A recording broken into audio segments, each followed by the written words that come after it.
Hi hello welcome friends. பாருங்க, முடக்கத்தான் கீரை எடுத்துகிட்டு வந்திருக்கோம். கழுவி காய வச்சோம், தண்ணி உலர்த்தி வச்சுருக்கோம். பாருங்கள், தண்ணி உலர்த்தி எடுத்துக்கிட்டு இருக்கோம். இது ரெண்டாவது எடுத்துருக்கோம். இதுக்கு முன்னாடியே ஒரு பக்கெட் எடுத்துட்டோம். ஒரு பக்கெட் எடுத்துக்கிட்டு போயிட்டோம். இந்த காய வச்சுருக்கோம் பாருங்கள்,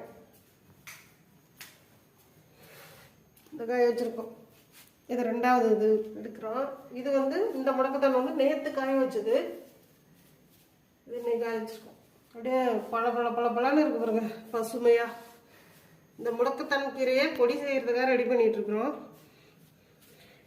இந்த பக்கம் பார்த்தா முருங்கைக்கீரை இப்போ செஞ்சு கடந்த ஒரு 4 நாளாக காயுது. இந்த முருங்கைக்கீரை வீட்டு உள்ளேயே காய வச்சுருக்கோம், நிழல்ல. அப்படியே கலக்கலான் இருக்கு. இன்னும் ஒரு நாளைக்கெல்லாம் காஞ்சிரும், கம்ப்ளீட்டாக காஞ்சிரும், எடுத்துடலாம். இந்த பக்கம் பார்த்தீங்கன்னா பிரண்டை பாருங்க. இது முருங்கைக்காய் சாதப்பொடி செய்கிறதுக்கு. முருங்கைக்காய் அது கம்மியாக தான் இருக்குது. இது பிரண்டை. இது ஏற்கனவே நல்லா காஞ்சிச்சு பாருங்கள். இந்த பிரண்டை ஒரு கல்லன்னு இருக்கு பாருங்க. இது இன்னும் 2-3 நாள் ஆயிடுச்சுன்னா அந்த இருக்கிறதும் காஞ்சிரும். ஃபேன் காற்றுல உலர்த்திக்கிட்டு இருக்கிறோம். ரொம்ப ஃப்ரெஷ்ஷாக இருக்கும். அதுக்கப்புறம் பார்த்தீங்கன்னா மணத்தக்காளி சாதப்பொடி, முடக்கத்தான் சாதப்பொடி இந்த மாதிரி செஞ்சிடும். இதோ பாருங்க, முடக்கத்தான் சாதப்பொடி இப்போ செஞ்சுருக்கோம் பாருங்க. அப்புறம் பிரண்டை சாதப்பொடி, ஸ்ரீ அமிர்தா பிரண்டை சாதப்பொடி.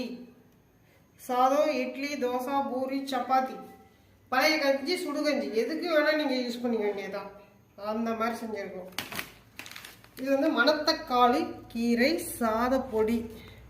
மணத்தக்காளி கீரையை பறித்து நிழலில் உலர்த்திட்டு வந்தோம். இந்த மாதிரி உலர்த்திருக்கோம் பாருங்கள். அதே போலவே மணத்தக்காளி கீரையையும் உலர்த்திடுவோம். உலர்த்தி நல்லா காய வச்சு அதுக்கு பிறகு அதுக்கு போட வேண்டிய பொருள்லாம் போட்டு அதை சாதப்பொடியாக மாற்றி அதை இதே போலவே பேக்கிங் பண்ணிவிடுவோம். பேக்கிங் பண்ணி ஸ்ரீ அமிர்தா மணத்தக்காளி சாதப்பொடி அந்த மாதிரி ஆகிடும். இனிமேல் தான் முருங்கைக்காய் சாதப்பொடி செய்ய போகிறோம்.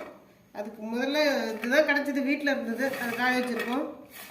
நாளைக்கு வாங்கிட்டு வந்துடுவோம். முருங்கைக்காய் ஒரு 5 கட்டு வாங்கிட்டு வந்து முருங்கைக்காய் இதை போல் வெட்டி இதே மாதிரி இதையும் நிழல்லே தான் வளர்த்துறோம். வெயிலில் காய வைக்கிறதே கிடையாது. எங்கள் சிஸ்டம் இந்த மாதிரி இயற்கை சம்பந்தமான இயற்கை பொருள் எதையுமே வெயிலில் காய வைக்காமல் எல்லாமே நிழல்லே காய வைக்கிறோம். இது வீடு தான் பாருங்கள், வீட்டு உள்ளே தான் காய வைக்கிறோம். நாங்கள் உங்களுக்கு பார்த்தாலே தெரியும் இது வீடுன்னு. வீட்டு உள்ளே தான் காய வைக்கிறோம். வீட்டு உள்ளே ஃபேன்